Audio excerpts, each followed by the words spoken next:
जी, मुल्क भर की तरह मामू कांजल में भी 28 मई यौम तकबीर जोश व जज्बे से मनाया गया। इस वक्त हम मौजूद हैं मेंबर सूबाई assembly Chaudhary Mohammad Safdar शाकर MPA PP 104 के डेरा पर, जहां 28 मई यौम तकबीर के सिलसिले में तकरीब का अहतमाम किया गया, जिसमें चौधरी मोहम्मद सफदर शाकर ने केक काटा और तकरीब में शुरा से खिताब किया। इस मौका पर सियासी और समाजी शख्सियात समेत बड़ी तादाद में कारकुनान की शिरकत। क्योंकि जी इस दिन हमारे मियां मोहम्मद नवाज शरीफ फखरे पाकिस्तान, जिन्होंने एक पाकिस्तान की तारीख में पाकिस्तान को एटमी ताकत बनाकर पूरी दुनिया में पाकिस्तान का नाम रोशन किया।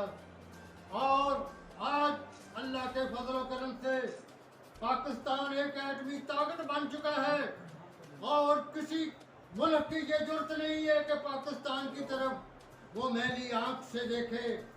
और मैं सलाम पेश करता हूं अपने लीडर को कि जिन्होंने जिस दिन ये धमाका किया, उस दिन बिल क्लिंटन ने मियां नवाज शरीफ को फोन किया कि मियां साहब आप धमाके न करें, हम आपके ऊपर जितना कर्ज है वो हम उतार देते हैं।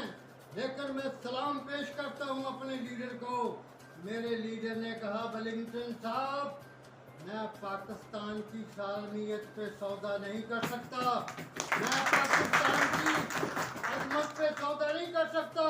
मैं लानत भेजता हूं तुम्हारे इन चंद टकों को, इनकी क्या हैसियत है पाकिस्तान के सामने।